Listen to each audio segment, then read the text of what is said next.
Hola, buenas tardes. Pues vamos a iniciar con la tercera conferencia de nuestro ciclo de este semestre. Tenemos un invitado del exterior nuevamente de la Universidad de Trent en Canadá, invitado por Nitzan, quien lo va a presentar. Yo simplemente me voy a limitar a hacer la transición y a recordarles que todavía vamos a tener o 3 o 4 conferencias más este año, porque como lo saben tenemos el coloquio de conmemoración de la fundación del CES y del PM en abril, y vamos a tratar de aprovechar la venida de expertos latinoamericanos para organizar 1 o 2 conferencias adicionales. Por lo pronto, las fechas que tenemos confirmadas son el 13 de marzo con Alfredo Ualde del COLEF, que vamos a aprovechar también que Alfredo Ualde va a estar en la ciudad para que nos hable un poco de su investigación sobre precariedad laboral. Luego, las 2 conferencias en abril serán o el 17 o el 13 o el 20 de abril, alrededor del coloquio. Y luego tenemos la última fecha, el 8 de mayo, con Sharon Lin, que va a ser la última de este semestre. Así que le paso la palabra a Nitzan y le agradezco mucho a Andreas Pickl, quien nos visita desde Canadá. Y de hecho, quien nos va a hablar, solo a eso me limito yo, de la otra parte de lo que nos habló Vivian la última vez, o sea, hablamos del Estado, y ahora vamos a hablar de la parte más simbólica, menos administrativa, menos violenta, bueno, no sé si menos violenta, pero por lo menos la definición no es el monopolio de la coacción física, sino más bien la idea de una comunidad y un poco la parte cultural de ese Estado que puede ser el Estado nacional y qué es lo que hay detrás de las naciones y todo esto.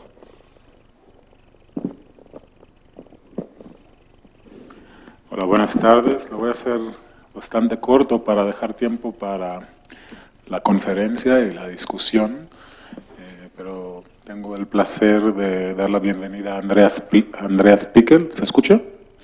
Andreas Pickl hoy en su segunda visita al Colegio de México, y me da mucho gusto que esta vez también nos va a compartir con nosotros de su trabajo y de sus reflexiones sobre el nacionalismo. Andreas Pickl es un profesor de ciencia política en la Universidad de Trent, director del Center for the Study of Global Power and Politics. Recibió su doctorado en ciencia política de la Universidad de York y ha publicado sobre temas numerosas sobre América Latina y Cuba en particular, sobre Europa y también con un enfoque sobre Alemania y la Alemania postcomunista. Y también como una serie de publicaciones sobre temas más teóricos, de naturaleza más teórica, como el nacionalismo, la globalización o la política en términos más generales.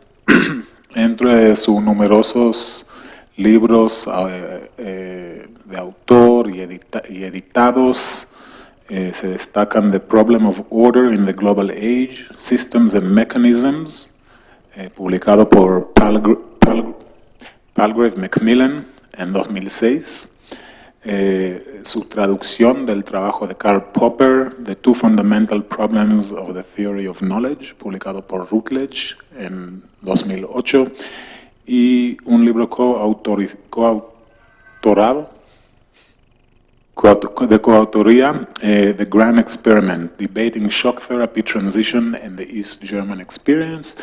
Tiene numerosos artículos sobre estos y otros temas que no voy aquí a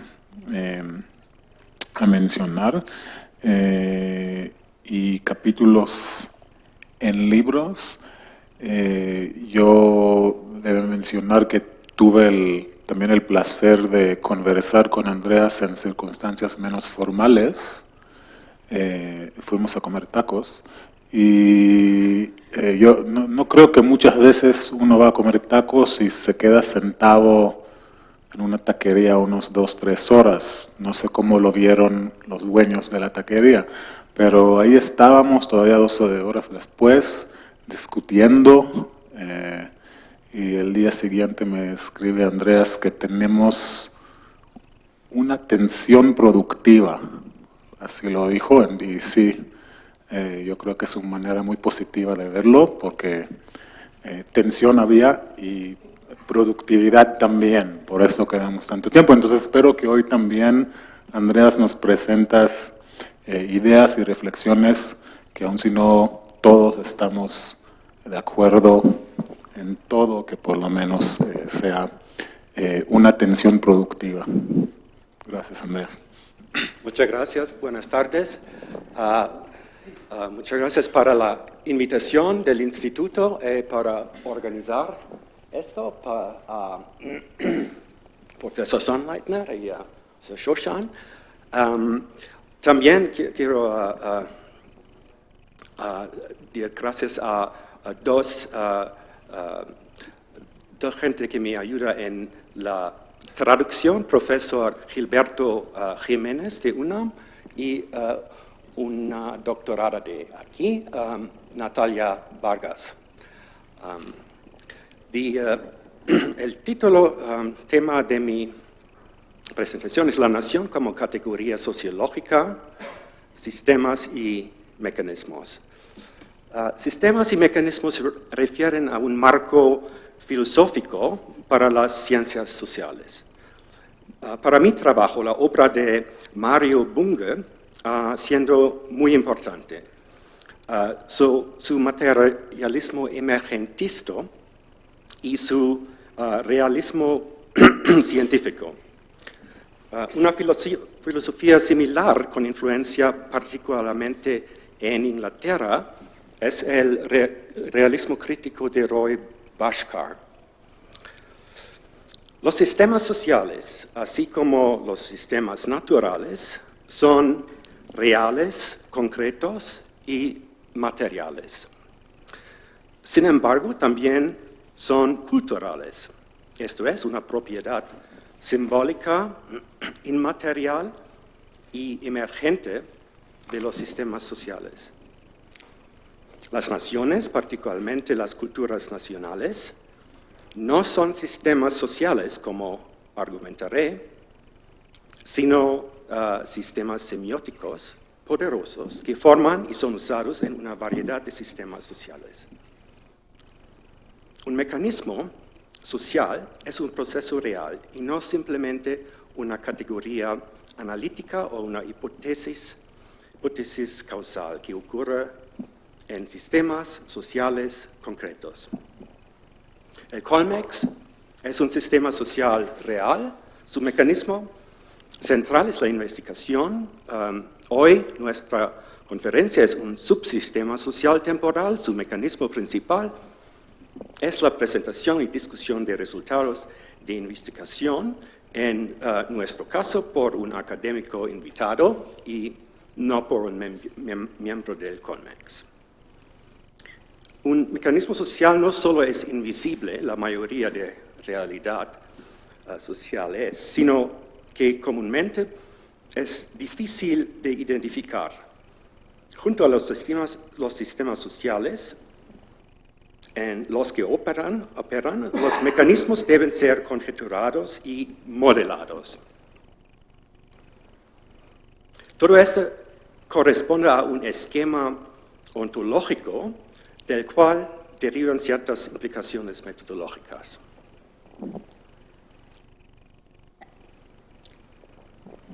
Los mecanismos sociales sobre los que he estado trabajando los refiero como mecanismos nacionalizadores.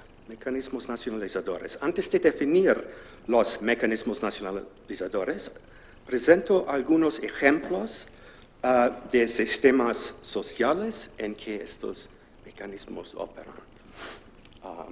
Y sistemas sociales en que los mecanismos nacionalizadores juegan un rol prominente son los sistemas de comunicaciones como medios masivos y Internet, sistemas educativos desde escuelas hasta universidades, sistemas relativos al Estado desde los gobiernos, burocracias y hasta las cortes, los movimientos sociales, desde los movimientos de las mujeres hasta los movimientos por la justicia social.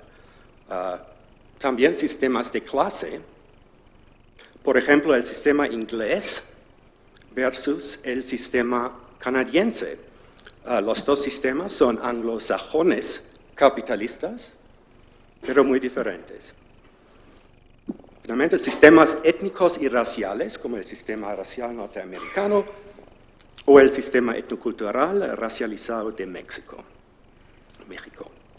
En resumen, diremos que los mecanismos nacionalizadores operan en un amplio rango de sistemas sociales, aunque no son los únicos mecanismos operativos. Y su importancia relativa es una cuestión empírica. Además, existen cientos de culturales nacionales distintivas, específicamente etnolingüísticas. Sin embargo, sin una idea de su existencia es difícil identificarlos e incluso buscarlos. Los mecanismos nacionalizadores se basan en culturas nacionales. Unos ejemplos de mecanismos nacionalizadores: el uso del lenguaje natural a través de paquetes culturales enteros que contienen concepciones cognitivas y emocionales, se reproducen y transmiten. Discursos, bien sean oficiales, públicos o privados. Símbolos, como banderas, cantos, rituales, como los festivos o las ceremonias, como té japonés, prácticas como las normas de distancia física personal, tocar, abrazar, besar. Cuentos, versiones históricas, mitos, conversaciones, también son mecanismos nacionalizadores. Identidades colectivas, nacionales, pero también otras, por ejemplo, la indígena mexicana, identidades regional, local. Roles y modelos de identidades individuales, como modelos de madre, padre, trabajador, profesional, el revolucionario, etc. También relaciones diáspora-patria son muy importantes en estos tiempos. La ciencia y tecnología son campos relativamente libres de la operación del mecanismo nacionalizador. Pero no es el caso de las ciencias sociales como la economía y las humanidades como la historia. El Internet, un supersistema sociotecnológico, no requiere de los mecanismos nacionalizadores para funcionar. Aún así, el mecanismo nacionalizador juega un rol prominente en la estructuración de este sistema y la mayor parte del tráfico sigue líneas nacionales. Entonces, ¿cuáles no son mecanismos nacionalizadores? No todos los mecanismos que enumeramos son necesariamente ni siquiera primordialmente mecanismos nacionalizadores, pero la cultura nacional es manifestada en o transportada por estos mecanismos.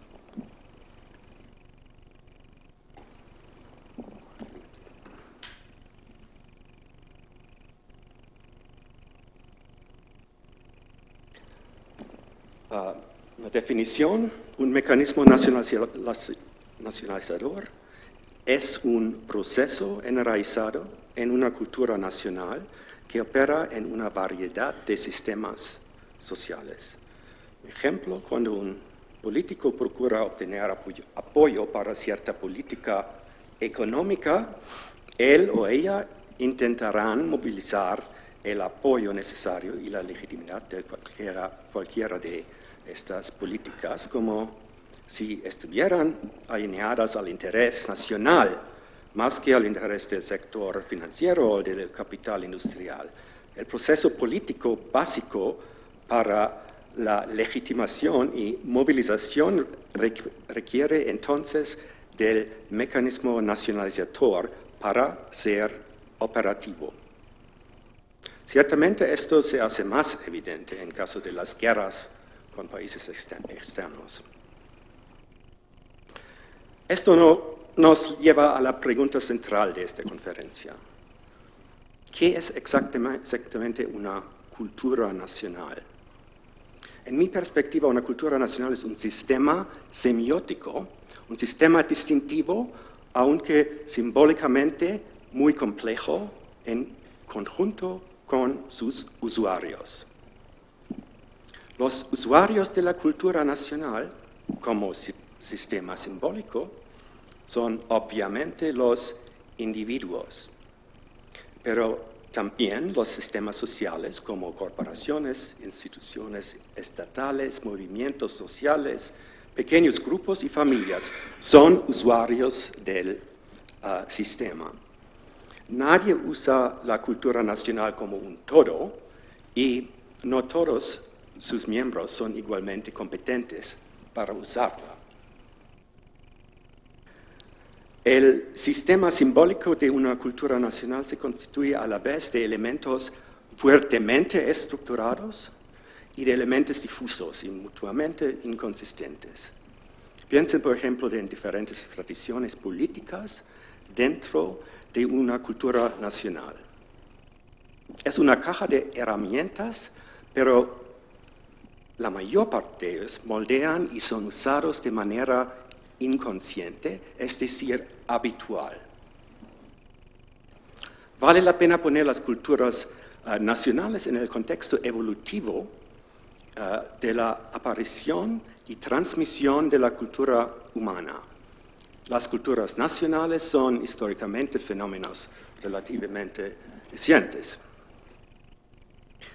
Mi argumentación. Para responder a la cuestión inicial acerca de la nación como categoría sociológica, hablemos de una cultura nacional. Por eso confrontaremos directamente al problema de la cultura. El trabajo más importante para mí en este respecto es la obra de Kate Diston, Cultural Evolution, de 2011. Un procedimiento clave ha sido inscribir la cuestión en una perspectiva evolucionista.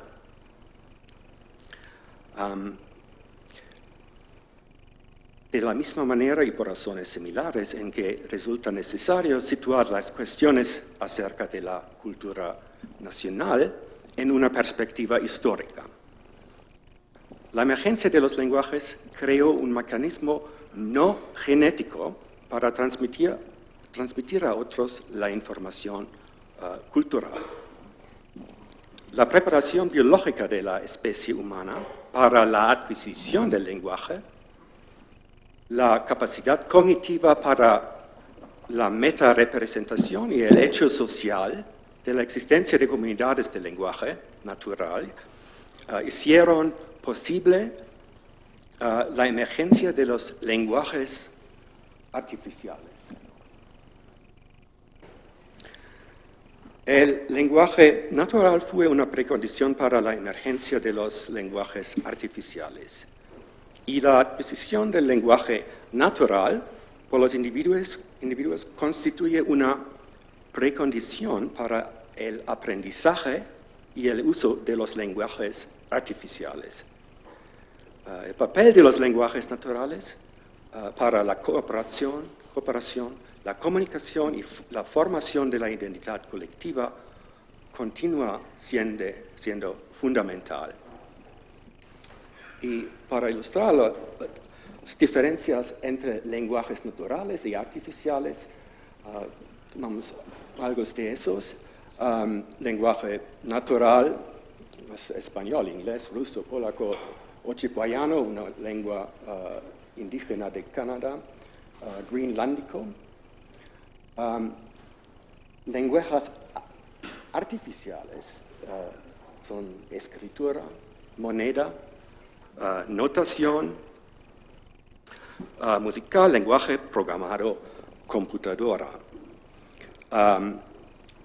En la lenguaje natural, capacidad que se desarrolla en tándem con cambios cerebrales. Artificial, la capacidad que evoluciona con ausencia de cambios cerebrales.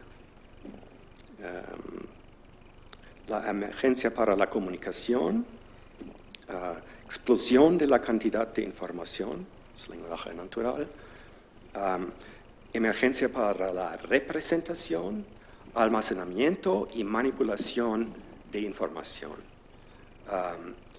Lenguaje natural, facilidad comunicativa, artificial, precisión representacional. Natural, vínculos sociales, artificial, vínculos funcionales. Natural, insignia de identidad grupal, artificial es insignia de identidad representacional. Natural, media que se desarrollan biológicamente, cuerdas vocales y gestos. Artificial, media que se desarrollan culturalmente, pluma, papel, teclado, computadora, moneda, etc. Natural, imperativos para la vida social. Artificial, opcional para la vida social. Natural, específicamente ligado a una cultura, por definición. Los lenguajes artificiales son universal, pero se requiere cierta educación específicamente ligada a una cultura para el uso de algunos lenguajes artificiales.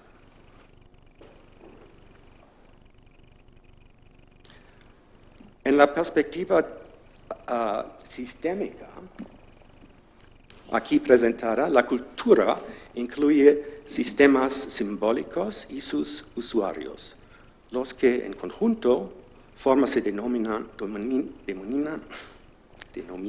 sistemas semióticos. Los sistemas semióticos se componen de un sistema simbólico representacional, el contenido representado, la información cultural, y los sistemas biopsicosociales, cerebros sociales o individuos. Estos tres elementos son indispensables en todo sistema cultural.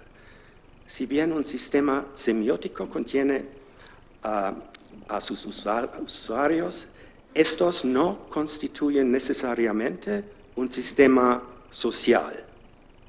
La relación entre usuarios de un mismo sistema puede ser puramente funcional, lo que habitualmente sería el caso cuando el sistema simbólico es un lenguaje artificial y habitualmente no lo es cuando el lenguaje simbólico es un lenguaje natural. En el primer caso, los vínculos sociales son inexistentes o bien son débiles. En el segundo caso, los lazos sociales son fuertes. Por lo tanto, no existe una relación de correspondencia recíproca entre, es decir, de término a término, entre sistemas sociales y sistemas semióticos. Un sistema semiótico particular puede no tener un sistema social correspondiente. Por ejemplo, un programa de computación. Aun cuando pueda ser usado en muchos sistemas sociales. Y la inversa, cada sistema social tiene como mínimo un sistema semiótico correspondiente, lo que equivale a decir que cada sistema social, por débil o subordinada que ésta sea, tiene su propia cultura, pero sus mismos usuarios se valen de otros sistemas semióticos, principalmente del lenguaje natural, y dependen de ellos. La configuración o estructura de los sistemas culturales puede variar entre la que se representa como jerárquica, arboriforme y claramente delimitada, con una fuerte identidad, y la que aparece como racimos no jerárquicos con límites difusos y una débil identidad. Una taxonomía para el primer tipo es parte del lenguaje cotidiano, mientras que una taxonomía para el segundo tipo requiere una reconstrucción científica. Los mecanismos de los sistemas culturales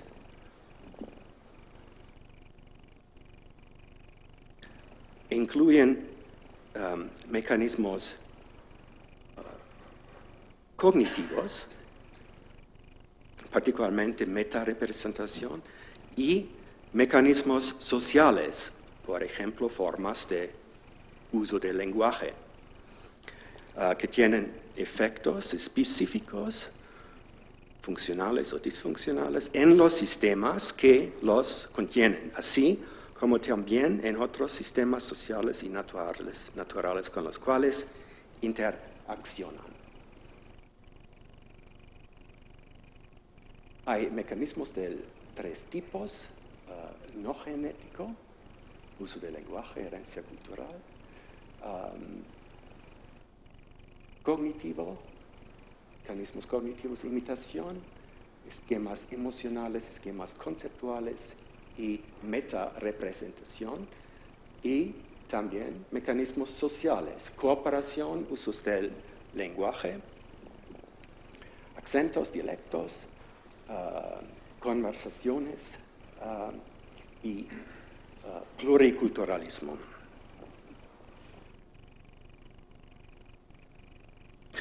Ok, la cultura nacional como sistema semiótico.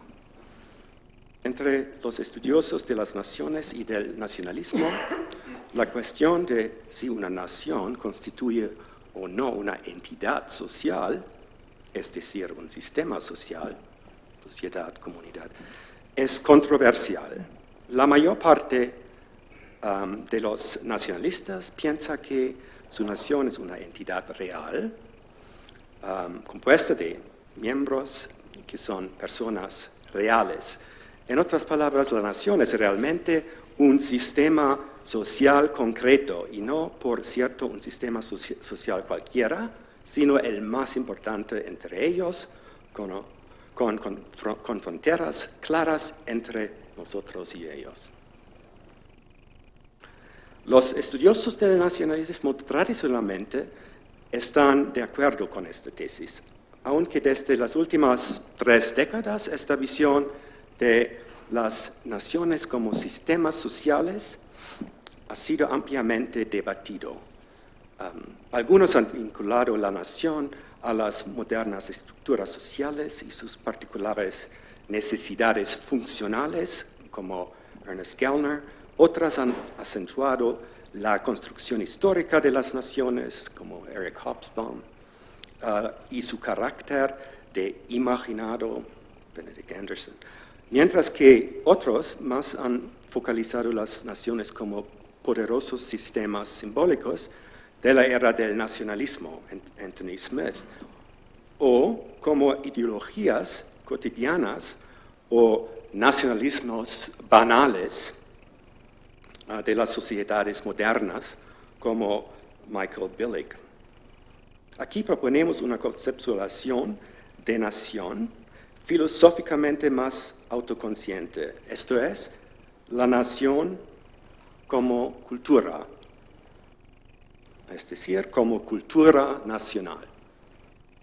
Esto deja abierta la cuestión de si la nación es realmente un sistema social o primariamente un sistema simbólico, tal como una ideología formal o informal.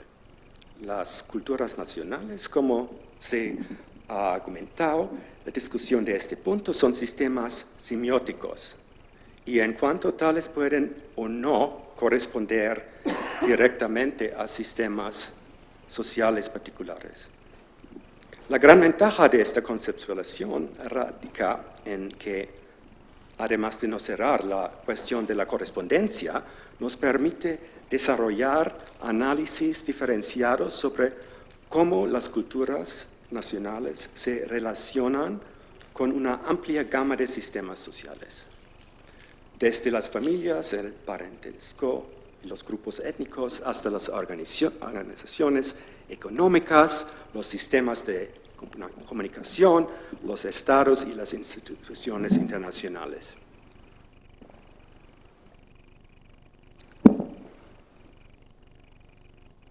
Culturas nacionales y lenguajes naturales. Culturas nacionales y lenguajes naturales. La cuestión de si una nación es realmente una nación no constituye un problema académico. Asumimos como creíbles las reclamaciones que hacen en este sentido los actores sociales y las convertimos en nuestro dato. El caso de Canadá, donde resido, constituye una rica fuente de ejemplos. Durante la mayor parte de su historia existían en el país dos naciones fundadoras consideradas relevantes: la quebequense y la anglófona. Más recientemente, las reclamaciones de la población aborigen del Canadá en demanda de un estatus de nación han sido reconocidas por el Estado bajo la rúbrica de naciones originarias, First Nations, en inglés. Pero el propio Canadá, que contiene en su seno a todos estos grupos nacionales, también se concibe como una nación. ¿Cuáles son las culturas nacionales que le corresponden y cómo se distinguen entre sí? Tanto la nación quebequense como la anglófona tienen culturas nacionales diferentes basadas en sus propios lenguajes naturales. La situación de las naciones originarias es más complicado debido a la existencia de centenares de grupos y gobiernos y quizás de unos 3 grupos de lenguaje viables, pero relativamente con pocos hablantes comparados con aquellos cuyo lenguaje primario es el inglés. Como resultado de políticas de asimilación forzada en el pasado. La cultura nacional de Canadá, considerado como un todo, es oficialmente bilingüe, pero el número de ciudadanos bilingües en ambos lenguajes oficiales es realmente bajo. En consecuencia, la cultura canadiense es realmente lo que hacen con ella los dos principales grupos de lenguaje.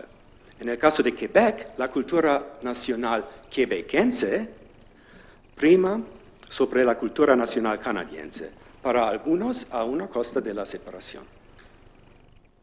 En el caso del grupo anglófono en Canadá, no existe distinción alguna entre la cultura nacional anglo y la cultura nacional canadiense. De hecho, a la mayor parte de los anglo-canadienses les tomaría mucho tiempo llegar a entender la distinción, ya que se diluye frente a las presunciones inmersas en la cultura anglo-nacional, que se expresa concretamente en la frase nosotros somos el Canadá. Es así como existen dos fuertes culturas nacionales en Canadá, la quebequense y la anglófona, una débil cultura nacional omni-canadiense con fronteras difusas y un gran número de aborígenes culturalmente fragmentados sin lenguaje común y carente de una cultura nacional aborigen. El caso canadiense sugiere que una cultura nacional sin lenguaje compartido es débil, mientras que las culturas nacionales basadas en un lenguaje común son fuertes. No es difícil comprender por qué. Las culturas fuertes en las sociedades multinacionales son, con toda probabilidad, aquellas que se basan en un lenguaje natural que corresponde, por lo regular, a las culturas nacionales de las naciones miembros. Si bien sería empíricamente falso alegar que todas las culturas nacionales poseen un lenguaje natural compartido,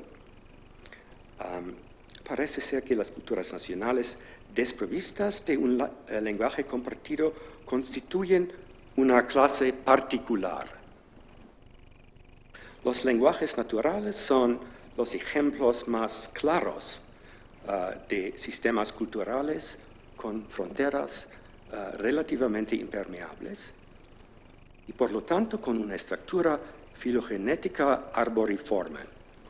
Su relativa continuidad en el tiempo sugiere una continuidad similar en aquellos sistemas culturales que dependen estrechamente para su transmisión de un lenguaje natural, como es el caso de las culturas nacionales. Las mismas fronteras que sirven para la inclusión y para la formación de una identidad social compartida, funcionan al mismo tiempo para una cultura como poderosas barreras para los extraños. La centralidad del lenguaje natural para una cultura nacional queda subrayada aún más por los siguientes desideradas de mi argumentación.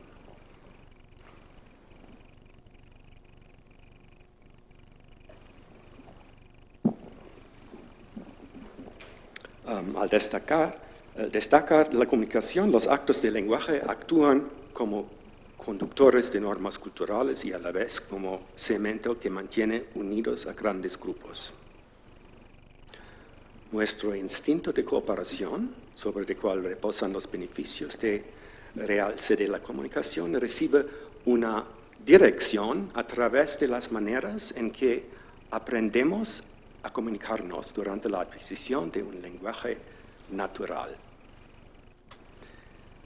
El lenguaje hablado es un juego cooperativo aprendido durante un periodo biológicamente crítico y a los no jugadores se les niega el acceso a la psicología popular, a las normas culturales y a las insignias de identidad local asociadas con el lenguaje natural.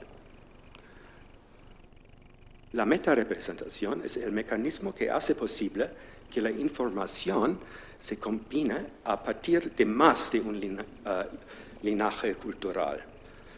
La metarepresentación es una capacidad humana universal.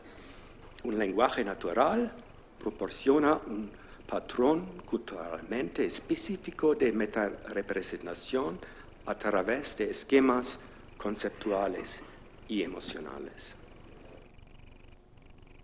Los sistemas simbólicos o partes de los mismos necesitan ser actuados para poder comunicarse con otros. Esto se aplica a la acción, al sentimiento, a la escritura y a la interacción social en tipos específicos de situaciones. Este aspecto práctico de la cultura nacional se denominará hábitos nacional. No incluye solo el conocimiento de un sistema cultural, sino también la habilidad para emplear la información que contiene. El pluriculturalismo, es decir, la habilidad de los individuos para pertenecer simultáneamente a dos o más culturas nacionales, sin mezclarlas, para convertirlas en una sola cultura, es una condición crucial para la integración de las sociedades multinacionales, especialmente de las culturas nacionales de los inmigrantes cuyo lenguaje no posee el estatus de un lenguaje oficial y lo que implica que deben que aprender por lo menos un lenguaje oficial. Ellos pueden convertirse en miembros competentes de una comunidad de lenguaje oficial sin abandonar su lenguaje y cultura originales. Conclusión. Lenguaje natural, cultura nacional y cultura multinacional. Un lenguaje natural, uno o más de uno, es una precondición necesaria para la cultura nacional. Sirve como un substrato en el que se hallan insertos el conocimiento, el hábitus, la identidad y los medios de comunicación. Ahí donde una cultura nacional es al mismo tiempo una cultura multinacional, Canadá, África del Sur, muchas otras sociedades. La cultura nacional englobante tiene que imbricarse en todos sus lenguajes naturales como una precondición para la expresión de su información cultural en estos lenguajes y para la incorporación de las otras culturas en una cultura nacional común. Los lenguajes naturales son los elementos básicos de las culturas nacionales porque constituyen su fundamento, aunque no necesariamente en una relación de correspondencia recíproca, a manera de equivalencia 1 a 1 entre las unidades del lenguaje natural y la cultura nacional. Existen 3 variedades básicas de los modos en que los lenguajes naturales figuran dentro de una cultura nacional.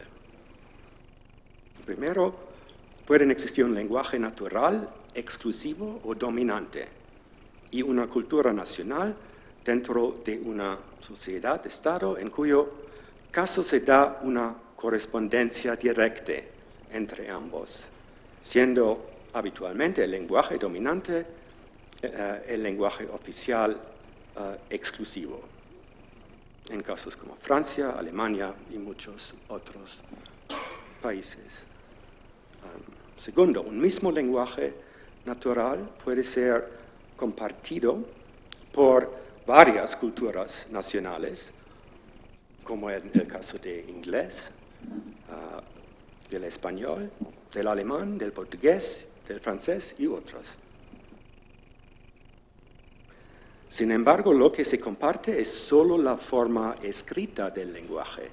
Los dialectos, los acentos, las diferencias léxicas y otras peculiaridades lingüísticas marcan algunas diferencias entre estas culturas nacionales, convirtiéndolas en lenguaje cuasi naturales propios.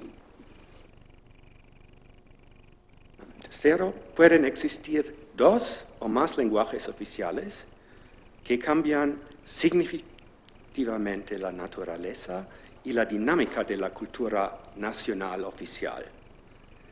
Desde el momento en que carecen de un lenguaje natural propio, las culturas multinacionales son mucho más débiles que las culturas nacionales dotadas de un solo lenguaje natural.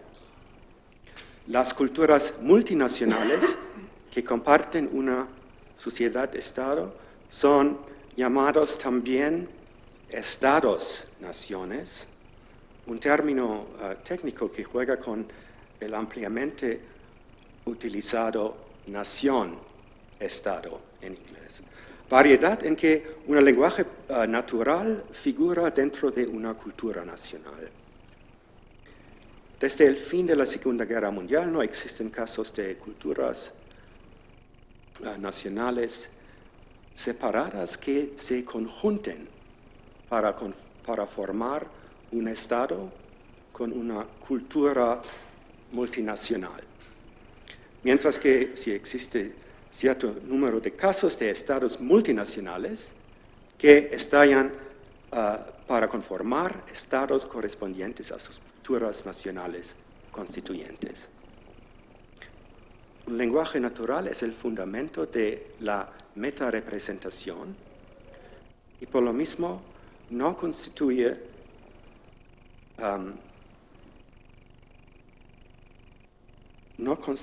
ninguna sorpresa el que una cultura nacional correspondiente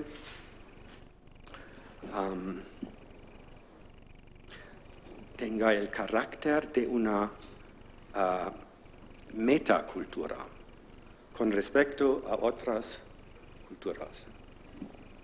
El carácter metacultura no es un atributo típico de culturas multinacionales porque contienen varios lenguajes naturales.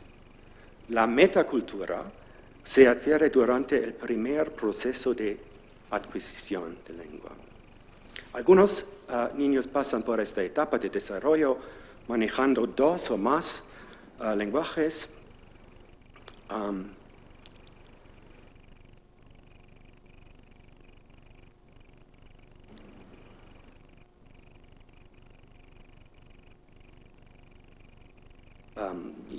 Convirtiéndose de este modo en biculturales o multiculturales. La posibilidad de adquirir lenguajes naturales adicionales más tardíamente en el curso de la vida pone de relieve la capacidad humana para la metarepresentación. Al mismo tiempo, si nos preguntamos cuán lejos puede llegar este proceso de aprendizaje, existen serias limitaciones que dependen en gran medida de la edad. Como resultado, lo que para los nativos constituye un lenguaje natural puede convertirse en lenguaje artificial para los recién llegados. Así, para los inmigrantes en los países de habla inglesa, el desafío consiste en cómo penetrar en las zonas profundas de la cultura nacional. En cambio, para la mayor parte de los hablantes del inglés como segunda lengua, es suficiente conocer el inglés como lenguaje artificial, despojado de gran parte de su contenido y hábitos específicamente ligados a la cultura inglesa. Gracias.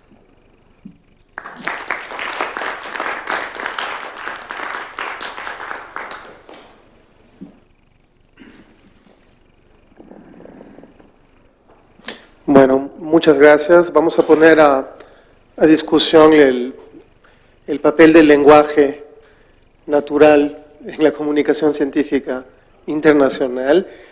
No sé si Andreas quiere preguntas en inglés o si solo quiere responder en inglés, pero vamos a tener aquí un intercambio. Solamente responder en inglés. Vale, así que tendremos respuestas en inglés y pueden haber preguntas en inglés, en español, en francés o en ruso. En alemán también, porque será la lengua natural de Andreas, que trabaja en Canadá. ¿Quién se anima a abrir?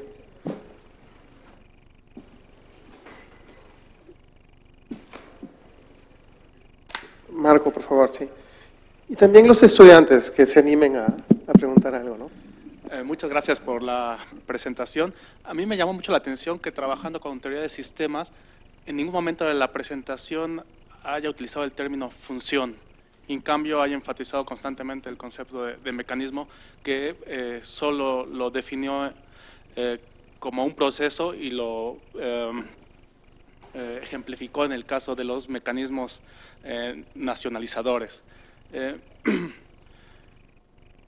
Y haciendo un listado ilustrativo de estos múltiples mecanismos ilustradores, me dio la impresión de que prácticamente cualquier actividad, cualquier sistema social de facto tiene propiedades nacionalizadoras, ¿no? La pregunta es, primero, saber exactamente qué es, en términos más abstractos, un mecanismo dentro de esta interpretación o de esta perspectiva sistémica. Segundo, ¿cuál sería la diferencia entre este mecanismo, entre los mecanismos en términos abstractos y las funciones latentes, a diferencia de las funciones no latentes? Y tercero, dar la especificidad de los mecanismos nacionalizadores para poder explicar con mayor precisión qué es lo que posibilita que todos estos sistemas sociales de facto generen procesos de formación simbólica de nacionalidad.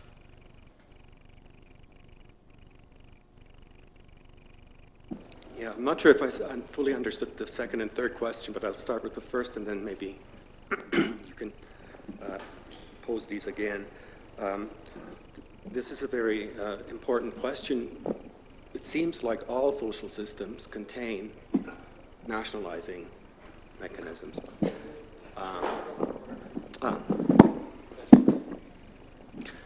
That all social systems seem to contain nationalizing mechanisms. Well, this may well be the case, and this is where my framework of systems and mechanisms is very important, because its methodological implications, which obviously I have not presented,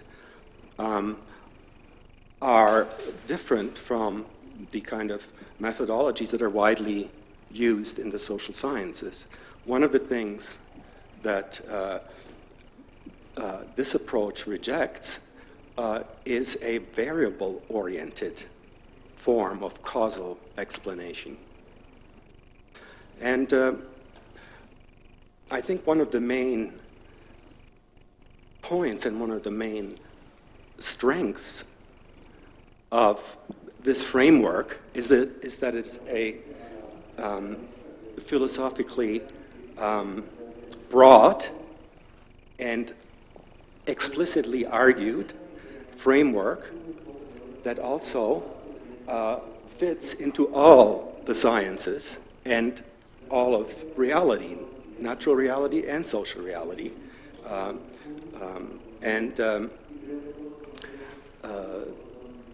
Perhaps I have to leave it at that and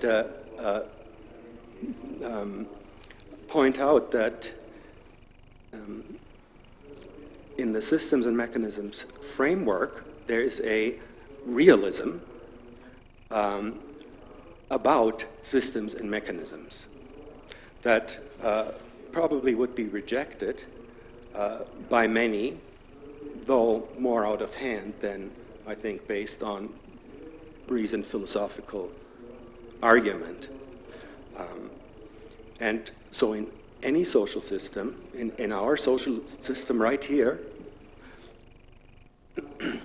of course there are nationalizing mechanisms at work, lots of them. There's my German and Canadian English heritage, which you've been able to hear the whole time I was speaking. It's a nationalizing mechanism. You've been thinking about your own national culture in a variety of ways as I went through the text. There are others. Of course, there are other mechanisms that go on in a social system. We're also getting tired. We're hungry. We have other problems than discussing academic matters, and so on.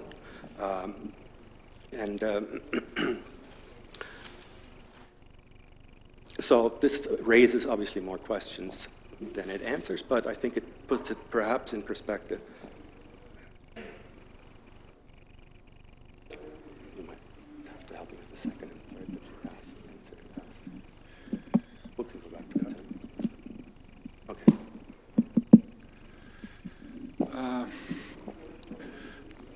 Professor. Well, so good you told that you are not thinking in terms of variables, because as a political scientist, I was about to ask you about the big variable, politics. And precisely I want to, well, still insist on the point. Yes, we cannot deny the extreme importance of language in the creation of identities, particularly national. However, the fact is that such identities has been also, I wouldn't say manipulated, but created, modified, etc., by political interests, whether elites, statewide, etc. There are several cases of not bilingual, not like co-lingual, like you said in Canada. There is actually two languages living together, but there are some bilingual societies as well, and they have constructed a nation in some way. Even in our continent, we have Paraguay that is fully bilingual, 50% Guarani and Spanish. And That's sorry. Paraguay. Paraguay. There are other cases in Europe, Sorbs of minorities fully integrated to a nation, that they have an ethnic identity, a linguistic identity, but definitely they are not formed a national as such, perhaps a minority. So maybe we have to, I don't know, to qualify the relation between languages as a creation of identity and national identities, and the creation of a nation as a political structure.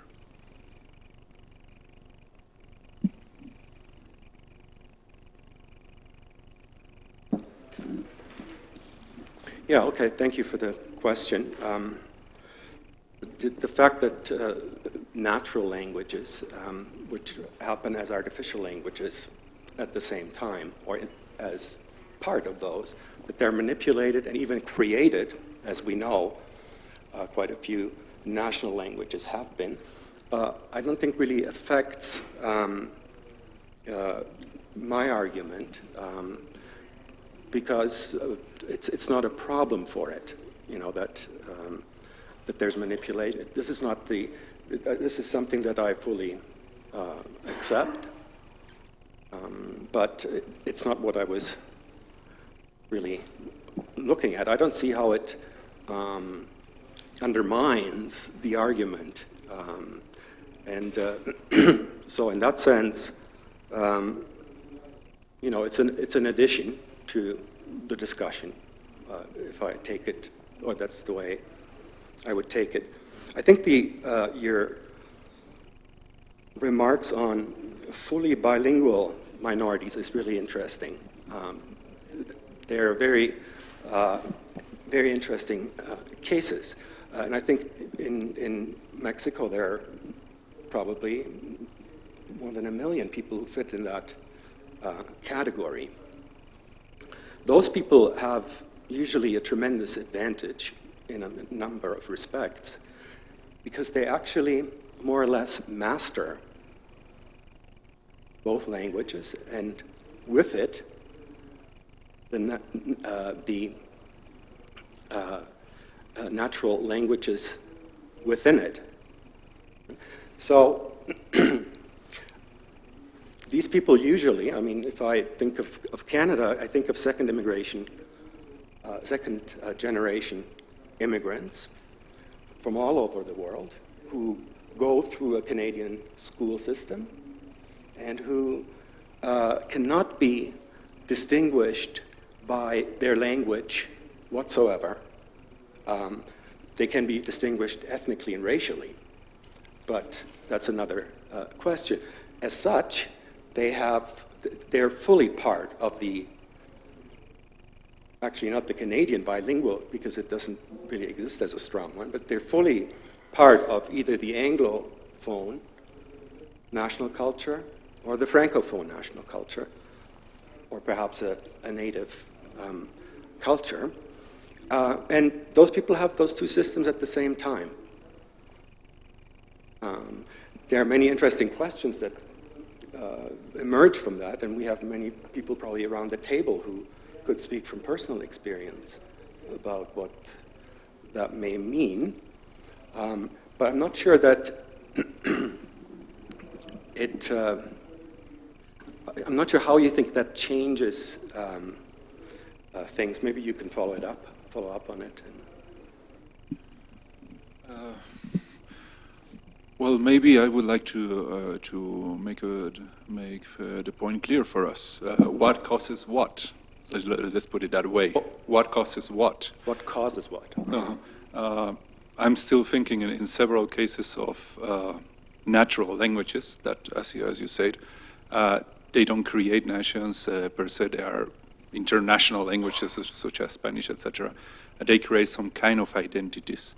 But then I wonder, how can we really call something a national language without, again, resorting to a specific nation state that is saying, okay, this is my national languages because from this power structure I decide to.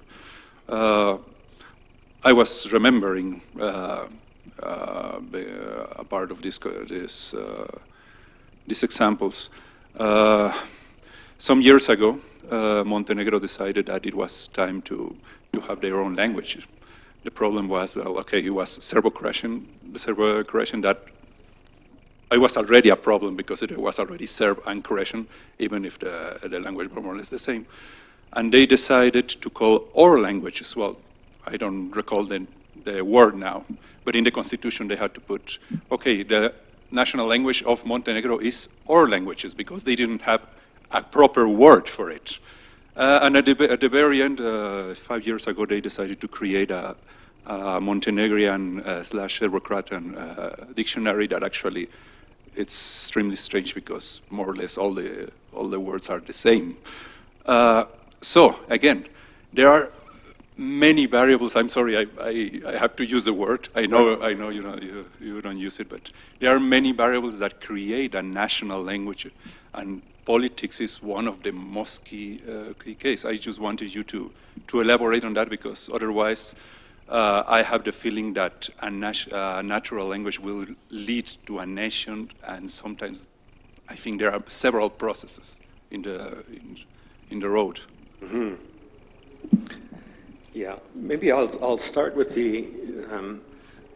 In a way, this fits into my second variety of configuration, where the same language is spoken in different national cultures.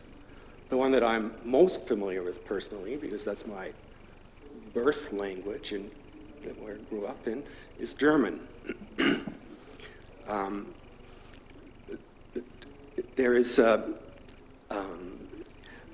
There are 3 national cultures that use German. 3 national cultures, and I would insist that these are real, and there's not 4 or 10 or 2. And these are Germany, the Federal Republic.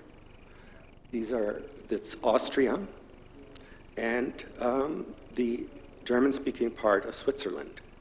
Each have different national cultures with significant accents that are clearly recognizable and assignable. And in that sense, the natural language is quite malleable in how it can be used for purposes of constructing a national culture.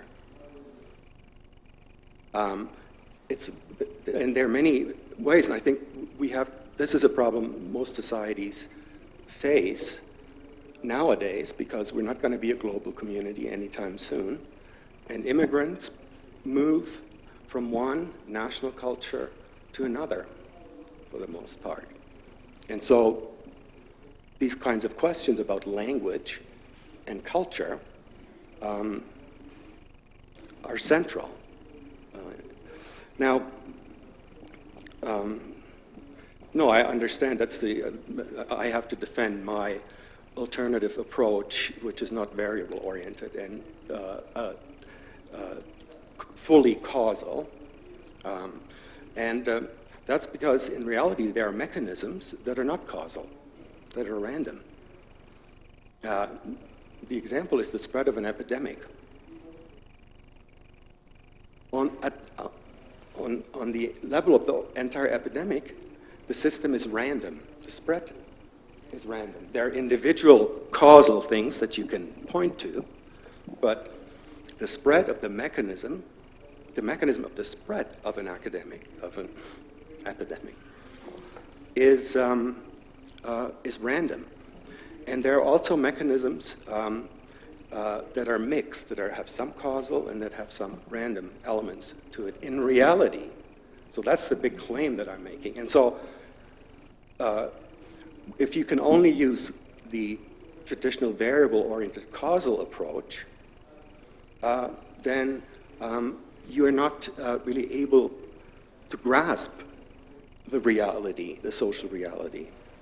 And you reduce it in a way that may capture parts of it, of course. It's not useless, clearly not.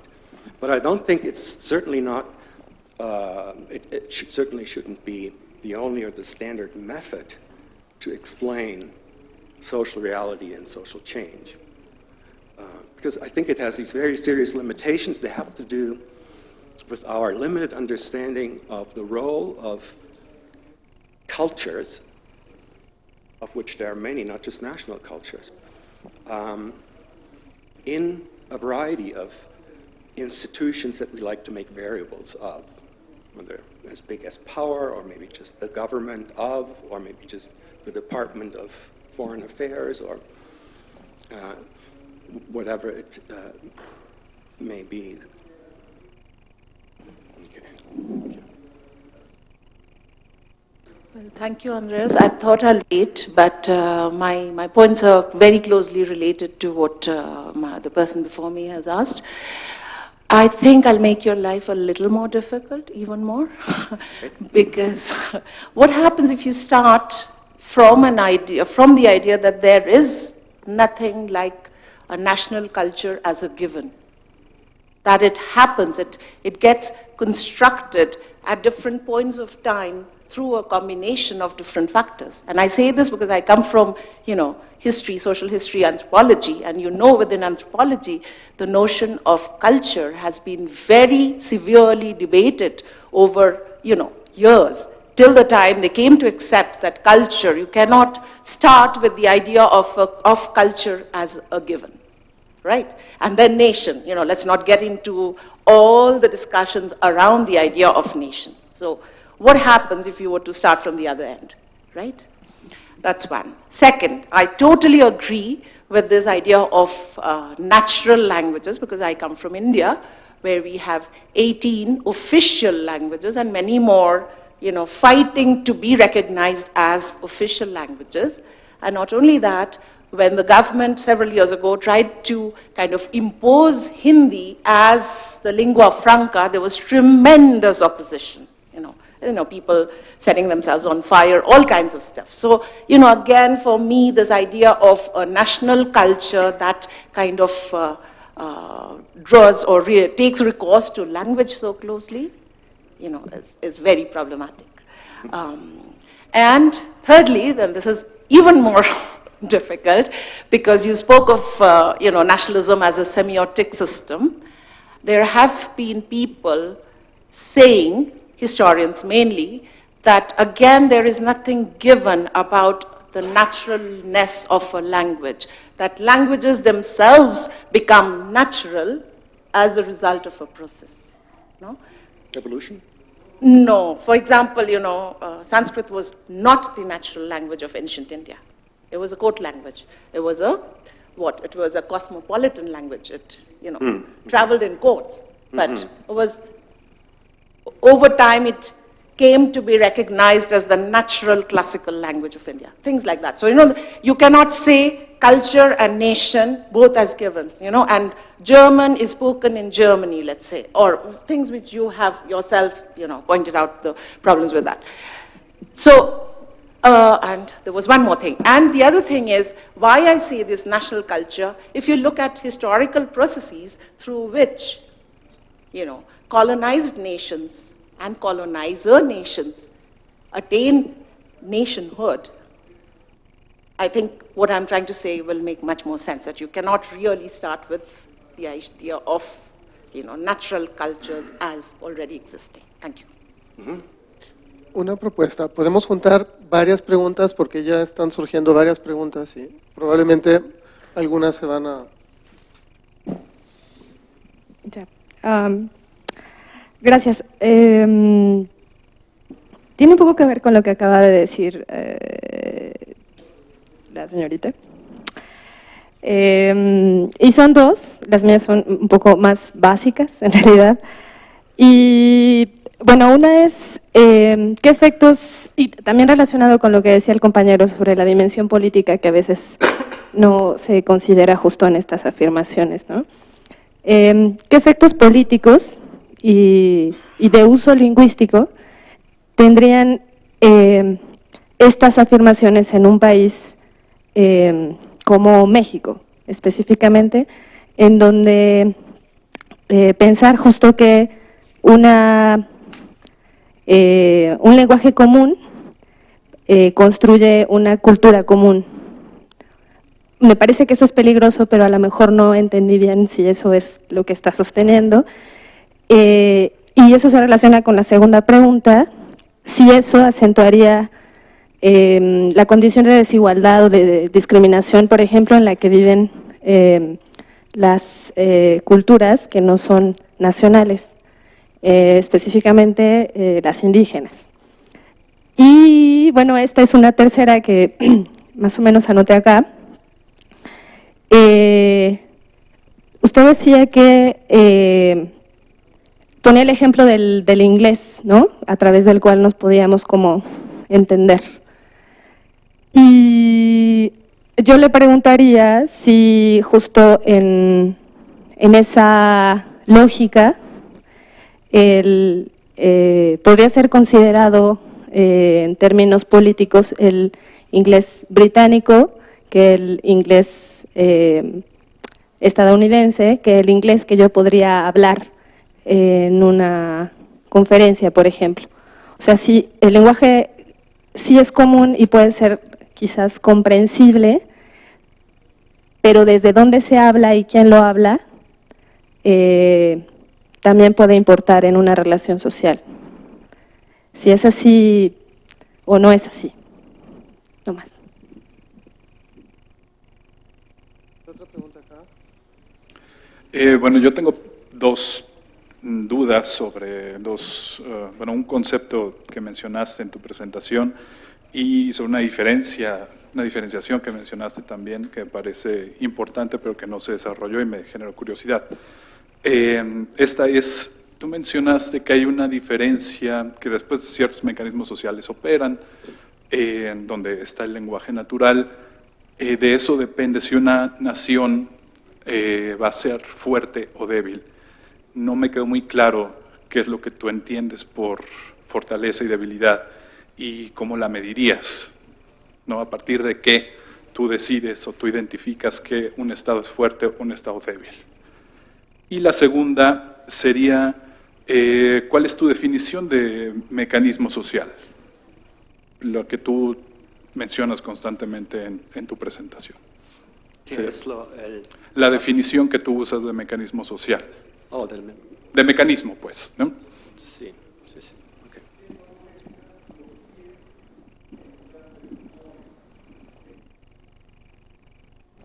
Nada más. Para complicar un poco más, agrego yo una, que si es que se relaciona con estas, pero es como más explícito. Porque yo también creí entender algo de que tú le pones mucho énfasis a lo que tú denominas lenguaje natural.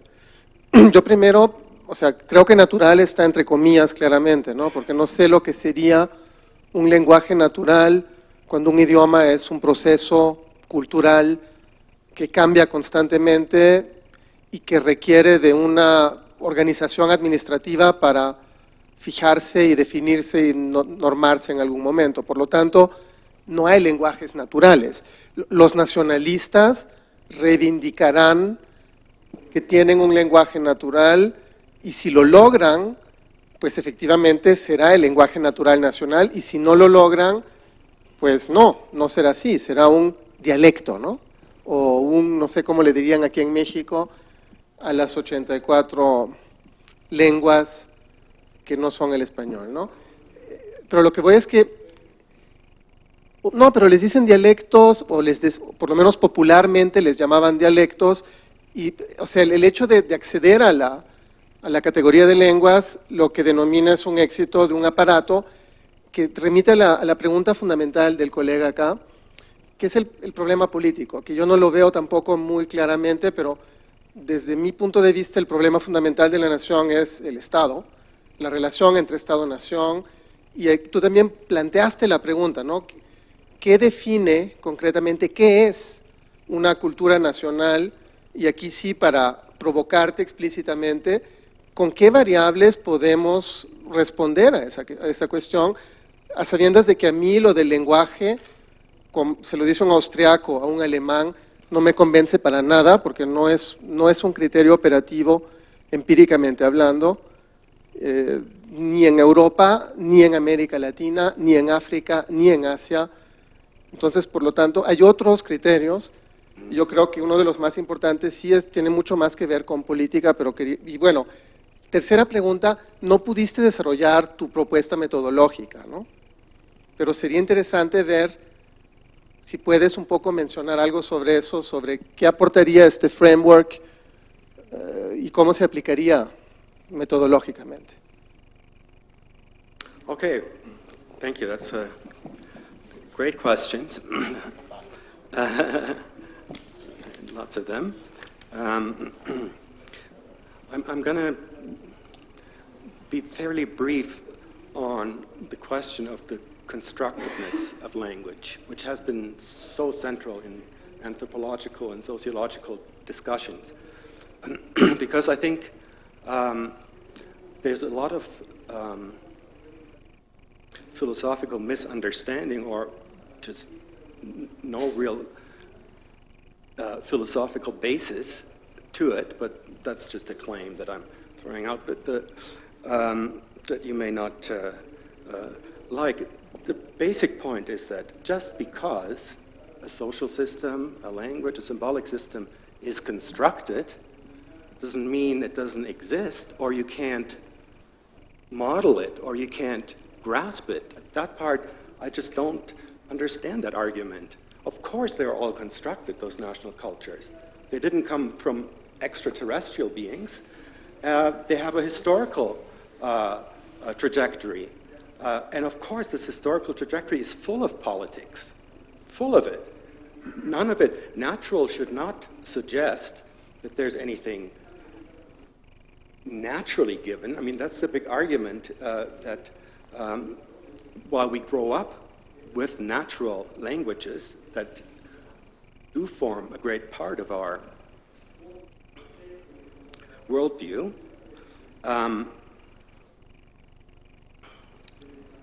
the constructedness has been brought into play in a context, I think, where anthropologists went out into the field, modeled African cultures and other primitive cultures in a way that, as we found out later, actually reflected a whole specific set of preconceptions that they had. And, you know, I think that's a very important progress in the anthropological research. But I don't see how this denies the existence of particular tribal, ethnic, or national cultures, right? So the fact that they're constructed is not a problem. The fact that they're difficult to model and that you can't put them in a nice case, that you can't put them into a package with 3 top variables, 50 medium variables, and an infinite number of minor variables, it does not mean it doesn't exist. It has nothing to do with that. The national culture is very messy in that way. But it doesn't follow from that it doesn't exist, or other cultures don't exist. It does throw up the problem of how can you, for example, measure culture? That's a very important question. And I would accept that you have to empirically be able to measure indicators of culture in order to be able to say something meaningful about it.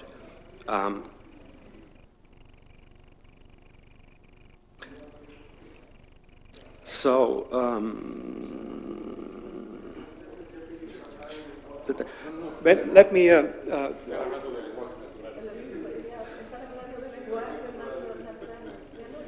Don't run away. I'm going to talk about your point. Oh. Yeah. About transnationalism, right? I think so.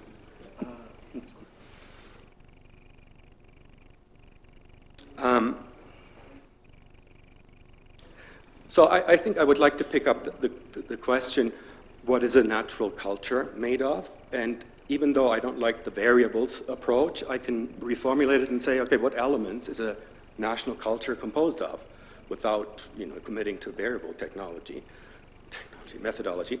And I think in terms of four major dimensions, what makes up a national culture. The first is a historically evolved symbolic system that people refer to and understand that they refer to it. Of course, it's bigger than anyone can at any time probably master. Even the biggest historians of Mexico might not be the last word on it. But nevertheless, these symbols are all over the place. To make sense of them, to model them, to put them in place, is not that easy. But we have large symbolic universes that have evolved in different national cultures, which we can actually limit in number. We're actually lucky that in the social sciences and sociology, we're not dealing with millions of cases, but we're dealing, depending on what we're looking at, in national cultures, there's maybe a couple of hundred. If it's ethno-linguistic cultures, it's several hundred to 6,000, depending on how, but still, it's there, it's the number. Somebody has counted something using some criteria that we may accept or not. So, first part of national culture is the national symbolic system. And keep in mind, just because I say system doesn't mean this thing is very clear-cut, yet it exists. The second part that I look at, rather than the symbolic system, is the way that people communicate. So national discourses. And those can be all kinds of things, but it's not a big point to make that politics is to a large extent debated and communicated and talked about in national contexts.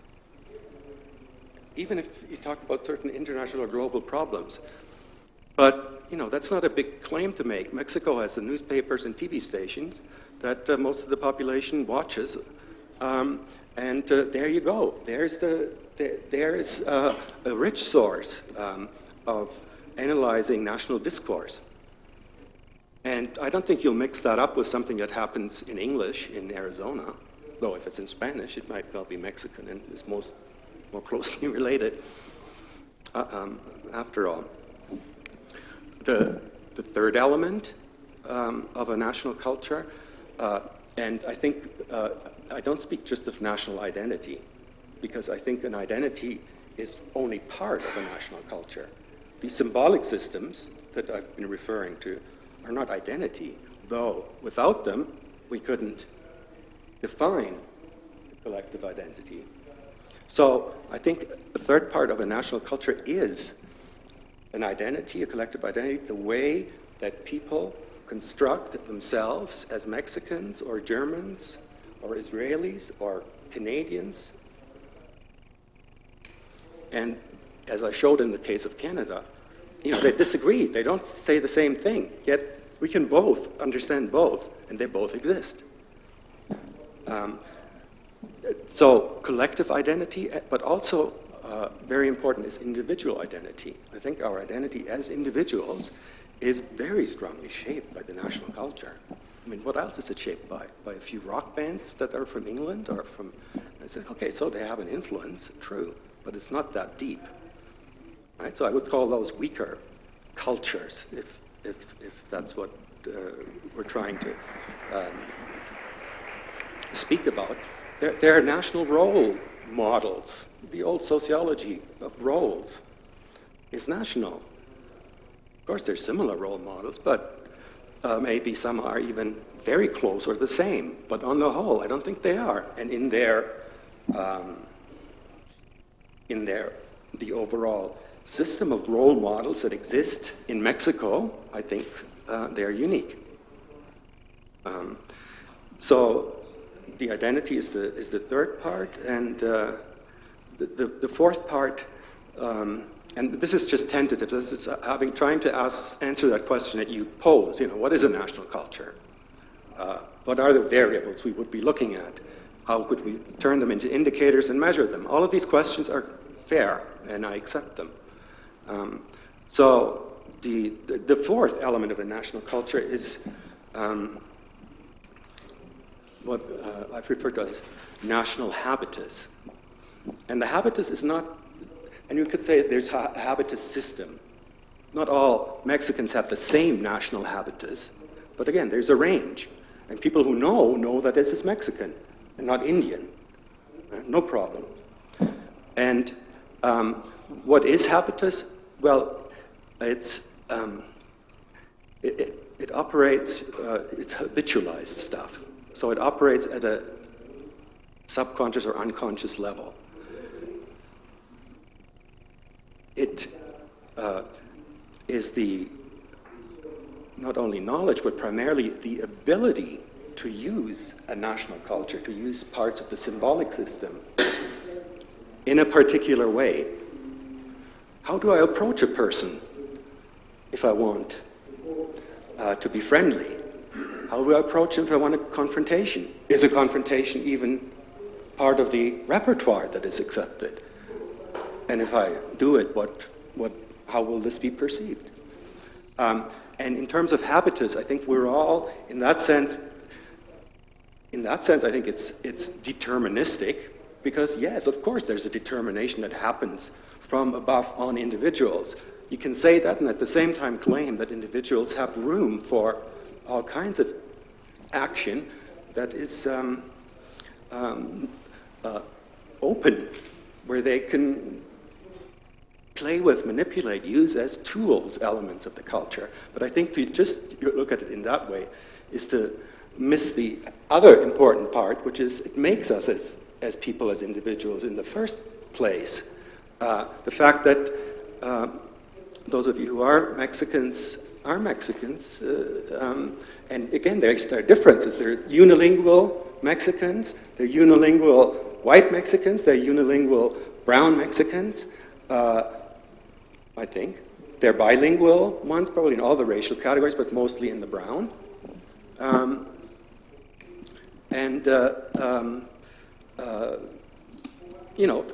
Each of them has a history, and they know the history. That may not amount to a national culture, but that's if they have their own natural language, they will have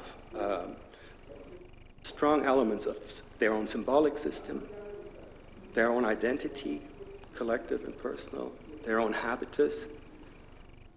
And as I said before, I think there are bicultural people that are almost or are completely competent and immersed in both.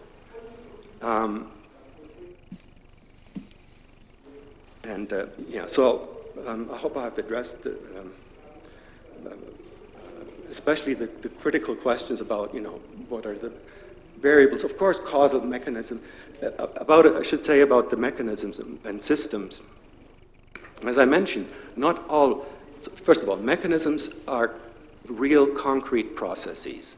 We can't see them, just like physicists can't see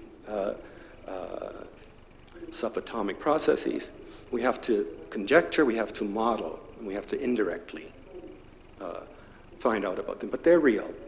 That's what they assume in the natural sciences. If they always said, no, it's been constructed, you know, Newton has been has constructed this world, which is not true. It's just a construction. You know, it's ridiculous. And I think the same kind of realism, though, with the specificity of the society and human being, which is cultural in mind, but the same kind of realism should be applied in that. And I think the systems and mechanisms, which is an ontology and also can be used as a methodology, is very useful in that, because you distinguish between, you know, on the one hand, a system, which you can describe us, the members, the structure, which is the relations between us, boundaries, environment, and so on. You can say that. At the same time, it doesn't have to be static. At the same time, we know that there's something going on the whole time. So there are mechanisms at play in this, our social system. Well, if that's what you want to explain, the choice is free, isn't it, in science, what you want to explain? So, of course, you have to make an argument. Nobody's going to look at an article. Maybe they will, but people look at all kinds of stuff. But so by taking systems and mechanisms as something in reality, you can then take the step and try to see what is one. Of course, you may be wrong. You don't see them directly. You have to hypothesize about them. You have to model them, right? But it's important to say, first of all, there is that social reality, and it has these shapes in it, and it has systems in it, and some are symbolic, and some are social, and some are mixed. And then there are all kinds of mechanisms, and of course we have to find them and see if they're important. You know, the profit-making mechanism is extremely important in the world today. That's a powerful mechanism. Maybe more powerful than the U.S. Army. Well, definitely.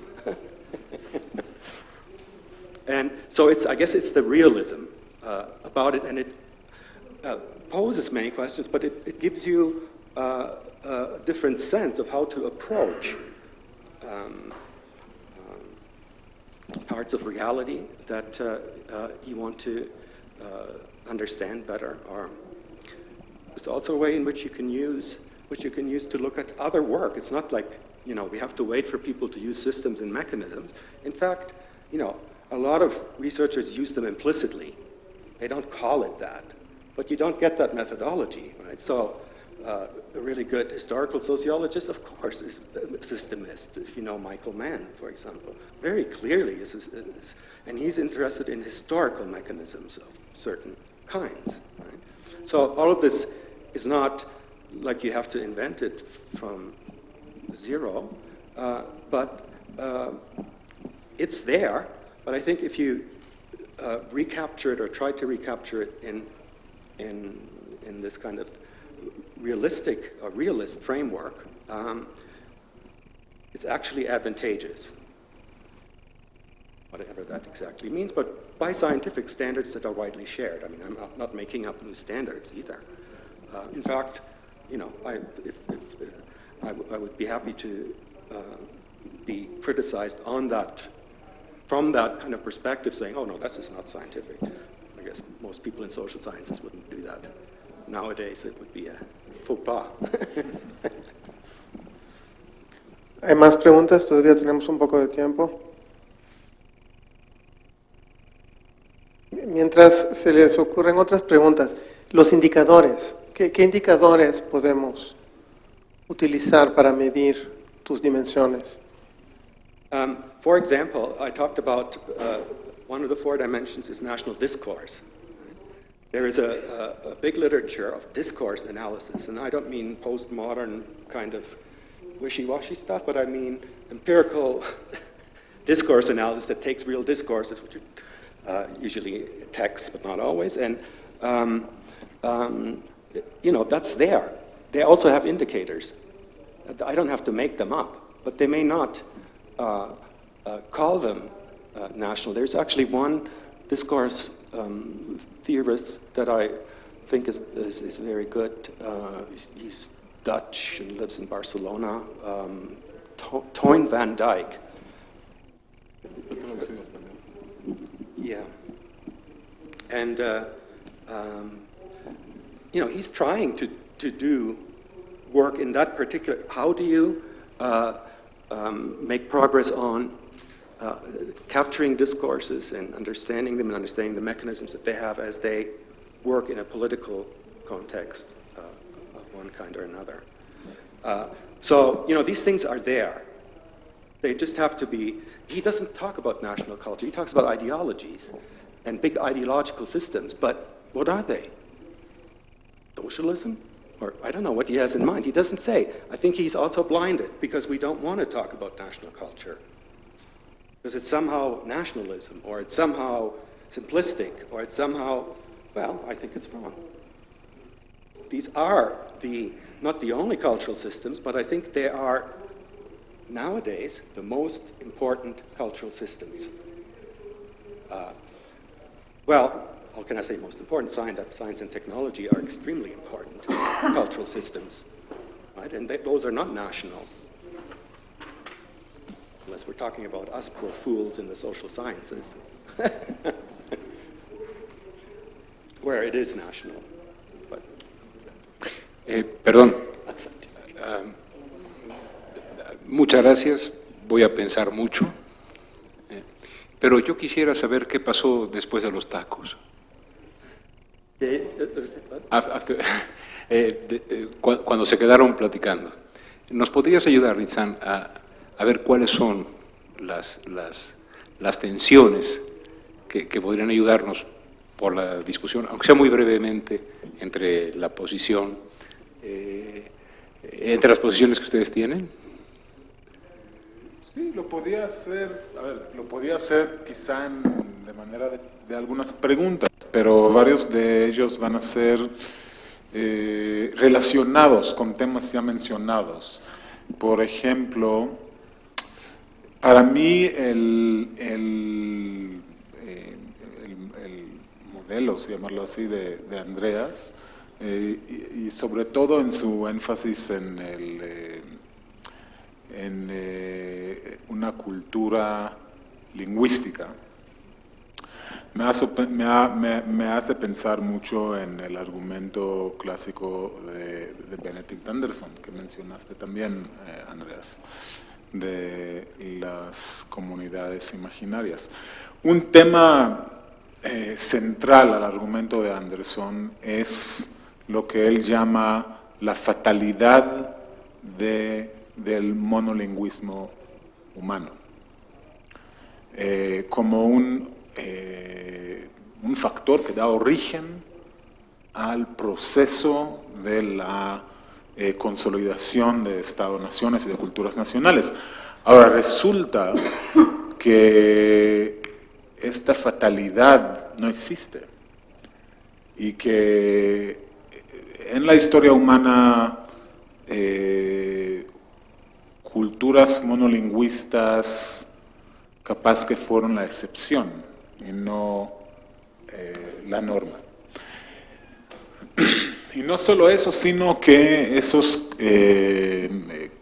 puedo decirlos así, porque ya entrando a terminología de idiomas, lenguajes, ya nos encontramos en un campo político, ¿no? ¿A qué llamamos idioma? Cosas que también mencionó Willy.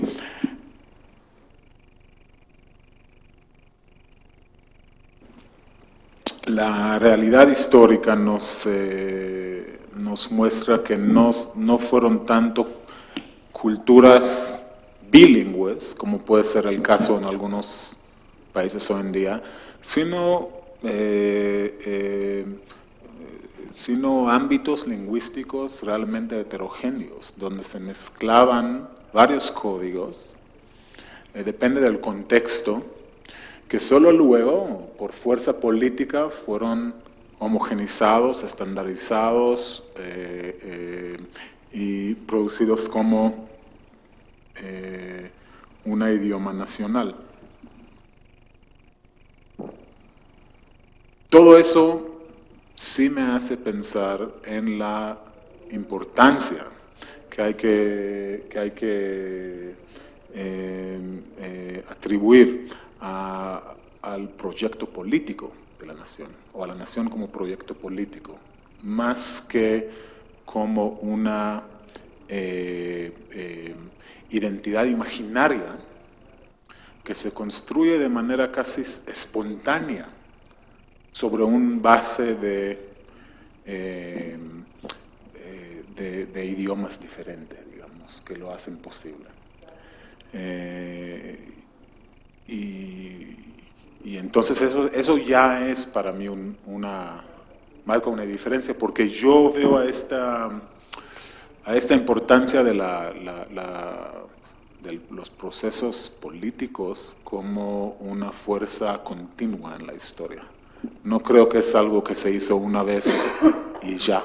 Existen idiomas, existen naciones, sino es algo que hay que reforzarlo, que el Estado, por ejemplo, en muchos casos lo va reforzando, que varios mecanismos de estandarización que no pertenecen al lenguaje natural, que son de tipo mucho más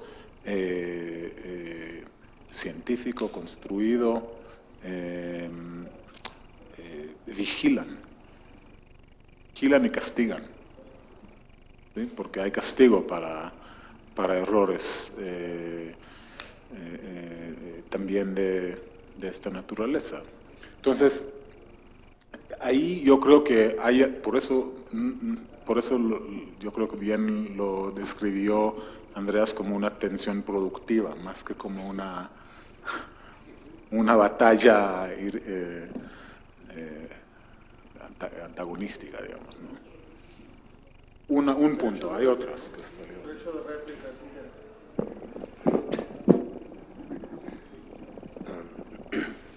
I think the term natural language may be misleading.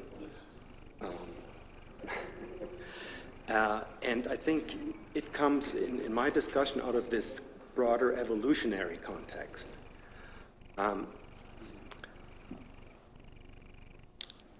But we can define natural languages as those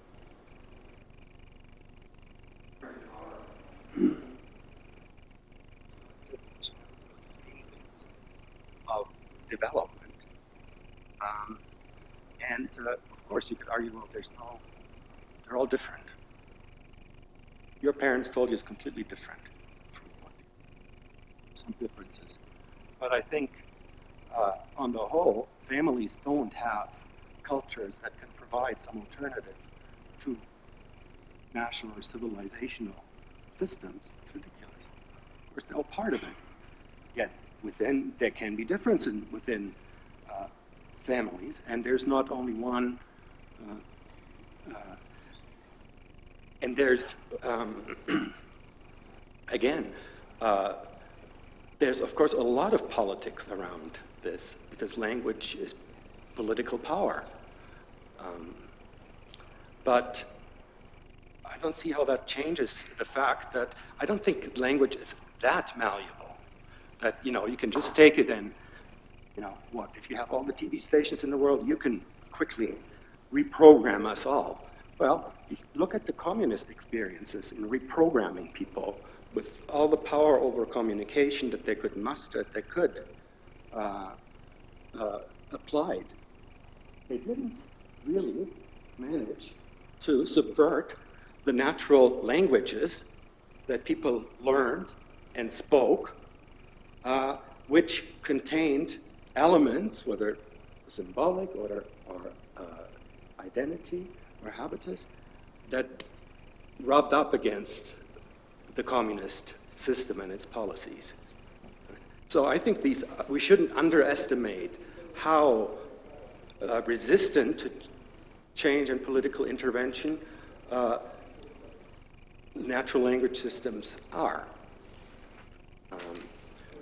That doesn't mean you can use them in all kinds of ways. In fact, the fact that they are so solid is why you can use them so well, you know, as a politician or as a... That's why you can only manipulate the system that is there.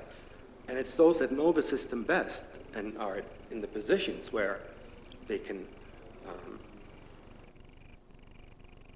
be a major part of the discourse or of making policies or whatever. That this can occur. Another basic point that I may not have understood. Okay. Okay. Bueno, si no tenemos más preguntas, quería simplemente agradecer vielen Dank a nuestro invitado Andreas Pichli y esperamos que tengamos la oportunidad de seguir dialogando. Y bueno, como ya se dieron cuenta, este seminario es un poco oportunista en el sentido en el que tratamos de aprovechar visitas de colegas extranjeros y cuando podemos tener la suerte que coincide la fecha que tenemos más o menos programada para el seminario con la visita de alguien que quiere compartir con nosotros sus investigaciones, pues lo aprovechamos. Así que lo que les pido sobre todo es que apunten las fechas. El 13 de marzo es la próxima, el 17 de abril es la que sigue y luego el 8 de mayo y luego pues tenemos un programa, pero somos un poco flexibles en la medida en la que encontramos colegas que quieren participar en el seminario. Así que muchas gracias a todos y sobre todo gracias a Andreas Pichli. And thank you very much for all the questions. It was really good for me. Gracias. Muchas gracias.